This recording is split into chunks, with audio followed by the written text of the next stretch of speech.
बिरला जी की बात समझ में आ रही थी और सत्य जी भी कुछ कह रहे थे। अब ये तय करना कि बाजार आपके लेखन को तय करेगा कि लेखक अपने लेखन को तय करेगा, ये दो चीज़ें बहुत साफ होनी चाहिए। एक किताब आई थी देरिदा की 1982 में, उसका नाम था द पोस्टकार्ड। उसे बहुत छोटी बात कहते हैं, शुरुआत में कहते हैं कि who is writing to whom, कौन लिख रहा है और किसके लिए लिख रहा है। तो जो सारा मसला है कि हमारे जो लेखक समाज है जो लिख रहा है वो किसके लिए लिख रहा है। और जब आप बात करेंगे कि हम सबसे बात करेंगे तो हमारे सामने कौन सा पाठक वर्ग है। कहेंगे यूनिवर्सिटी के प्रोफेसर जो आलोचना की किताबें लिखते हैं तो उनके सामने पूरा का पूरा मतलब टेक्सचुअल क्रिटिसिज्म या जो कहीं की यूनिवर्सिटी की किताबें होती है, और इसलिए वो किताबें थोड़ी बहुत बिक भी जाती है छपने के बाद, आलोचना की किताबें। दूसरी बात की जो बहुत सारे जो हमारे क्रिएटिव राइटर हैं, जो उपन्यासकार हैं, कवि हैं, कहानीकार हैं या नाटककार हैं, अगर उनकी कोई किताब सिलेबस में लग जाती है तो वह किताब भी बहुत बिकनी शुरू हो जाती है, उसका मार्केट बनने लगता है और इसीलिए लंबे समय तक वह चीज़ चलते रहती है। अब जिस बात की तरफ इशारा करें कि ट्रेंड साहित्य में, समाज में, या कहा जाता है कि एक समय का ट्रेंड होता है, वो ट्रेंड टाइम तय करता है। ऐसा नहीं कि मतलब कभी भी कोई ट्रेंड आ जाएगा कहीं पर भी। जैसे 1968 या 75 के आसपास पूरी दुनिया में छात्रों के आंदोलन चल रहे थे, जापान में भी आंदोलन चल रहा था, फ्रांस में भी चल रहा था, भारत में भी जेपी मूवमेंट शुरू होता है। तो पूरा का पूरा एक पुरानी चीज़ों के प्रति एक अलग तरह का ट्रेंड था जो चल रहा था। लेकिन साहित्य का जो मसला है, अगर आप इसको थोड़ा सा इधर के लेखन से जोड़ते हैं, जो हमारा दलित साहित्य है, आदिवासी साहित्य है या स्त्री साहित्य है, तो आप गौर करेंगे कि जितने हमारे दलित कथाकार हैं जिन्होंने आत्मकथाएं लिखी या शुरुआती दौर में लिखी, तो मुझे याद आ रहा है कि ओम प्रकाश वाल्मीकि से जब हमारी चर्चा होती थी तो वो बार बार कहते थे कि हमारे पास कहानी कहने की कला नहीं है, उपन्यास की कला हमारे पास नहीं है, या हमारे पास नाटक लिखने का कला नहीं ना, या नाटक का शास्त्र से हम लोग बहुत अपरिचित हैं, लेकिन हम अपनी कहानी, अपनी बात तो लिख सकते हैं। और धीरे धीरे आपने देखा होगा कि पूरे दलित साहित्य में आत्मकथा लिखने का एक प्रचलन बढ़ा, और जिस बात की तरफ इशारा आप कर रहे थे कि उसका बहुत बड़ा बाजार बना और किताबें अनुवाद हुई, मतलब बांग्ला में, भारत की सारी भाषाओं में अच्छी अच्छी किताबों का अनुवाद हुआ, यहाँ तक कि दुनिया की दूसरी भाषाओं में भी अनुवाद हुआ, हो भी रहा है। तो मुझे बार बार लगता है कि आप जो लिख रहे हैं और जो बाजार हमारे सामने, दो चीज़ें हमारे सामने होती है। कई बार कहा जाता है कि बाजार मतलब कौन तय करता है, तो कहते हैं कि बाजार का जो दो पक्ष बड़ी स्ट्रांग होता है कि राजनीतिक पक्ष और दूसरा आर्थिक पक्ष। लेकिन लेखक के लिए बाजार का राजनीतिक और आर्थिक पक्ष कोई महत्वपूर्ण नहीं होता है। लेखक के लिए दो चीज़ें बहुत जरूरी होती है जो मतलब बाजार को भी प्रभावित करती है। उसके लिए जो समाज है, जो नैतिकता, जो एथिक्स है, ये दो चीज़ें बहुत मायने रखती है। मेरा कहना यह है कि बाजार को सिर्फ पॉलिटिक्स और सिर्फ आर्थिक चीज़ें ही नहीं प्रभावित करती है, जो सामाजिक तत्व है, जो सामाजिक संरचनाएं हैं, और वैसे ही जो एथिक्स है, जो जिसे शाश्वत मूल्य कहते हैं, जिसके बारे में बिरला जी इशारा कर भी रही थी कि यह तो है कि अगर आप कुछ ऐसे वैल्यूज को लेकर आ रहे हो, और कहा जाता है कि हर समय के शाश्वत मूल्य अलग अलग होते हैं।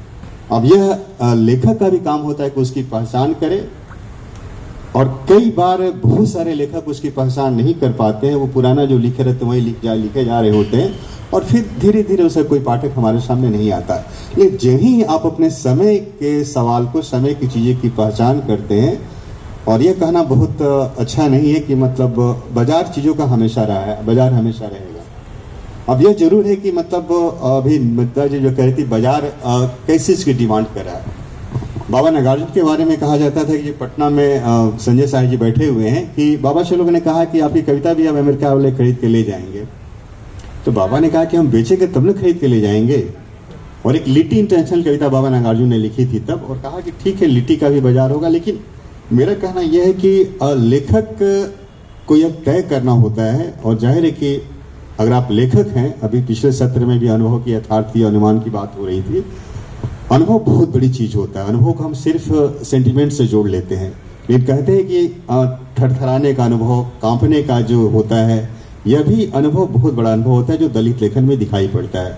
और सारे के सारे लोग दलित लेखन नहीं करते। बहुत सारे दलित लेखक ऐसे भी हैं जो लिखते हैं, वो दलित लेखन नहीं होता है। एक सामान्य बात होती थी कि वर्ण और जाति के खिलाफ जो प्रतिरोध होगा जिस साहित्य में, दलित लेखन होगा। लेकिन उसके जो बहुत सारे अनुभव के जो लेयर्स होते हैं कि कहते हैं कि एक मतलब अनुभव में भी एक एक्सपीरियंस होता है, एक उसका नॉलेज पार्ट होता है, दूसरा उसका मेटेरियलिस्टिक पार्ट होता है।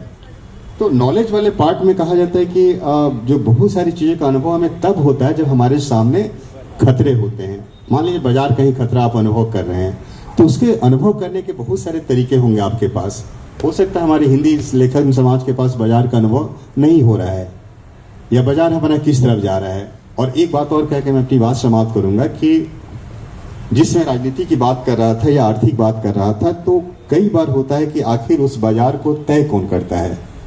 राजनीतिक तय करती है बाजार में क्या बिकेगा, या फिर जो आर्थिक या जो कैपिटलिस्टिक जो मतलब जो पूरा का पूरा ढांचा है वह तय करेगा कि बाजार में क्या सामान प्रोडक्ट जाएगा। या फिर कई बार जब समाज की डिमांड बहुत स्ट्रांग होती है तो समाज फिर तय करने लगता है कि आखिर बाजार में क्या चीज जाना चाहिए। और वैसे एथिक्स बॉडी भी मतलब तय करती है कि हाँ बाजार में यह टिका रहेगा। और जाहिर है कि कहा जाता है कि साहित्य की जो सबसे बड़ी ताकत होती है उसे यथार्थ तो होता ही है, लेकिन दूसरी उसकी ताकत होती है साहित्य की पूरी बुनियाद इमेजिनेशन पर खड़ी होती है। अगर उसमें कल्पना तत्व नहीं है, साहित्य में इमेजिनेशन नहीं है, तो फिर वो साहित्य नहीं होता है। और जाहिर है कि हम इमेजिनेशन उसी का करते हैं जो वास्तव में इस धरती पर होती है चीजें। ऐसा नहीं कि जिस दुनिया में नहीं उसका हम कल्पना कर लेंगे, हमसे दूर होती है, बहुत दूर है। शुक्ल जिसके बारे में कहते थे कि जो हमसे दूर होता है उसकी हम कल्पना करते हैं और फिर उसको हम लिखते हैं। तो जाहिर है कि यहाँ पर यथार्थ और इमेजिनेशन अनुभव सारा एक साथ काम करता है। तो कई बार समय और ट्रेंड को तय करता है, हम आप तय नहीं करते हैं। लेकिन वहां पर लेखक की जो सबसे बड़ी भूमिका होती है कि जो सामाजिक जो परंपराएं हैं, जो सामाजिक मूल्य होते हैं, एथिक्स होते हैं, उसको भी उसी ताकतवर तरीके से रखे, फिर चीजें आगे बढ़ेगी मतलब।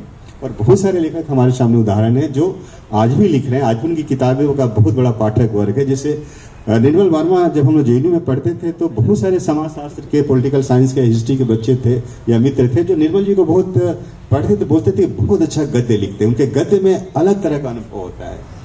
जाहिर है कि वैसा गद्य हो सकता है कि हम उस तरह के गद्य कोई रचना हम नहीं कर पा रहे, लेकिन यह बात है कि मतलब कहीं ना कहीं मतलब जो सामाजिक और जो एथिक्स होता है वही बाजार को भी तय करता है। बहुत सारी गलतफहमी हमारे सामने होती है, हम बाजार के प्रभाव में आकर के बाजार के हिसाब से बात करना शुरू कर देते हैं। धन्यवाद।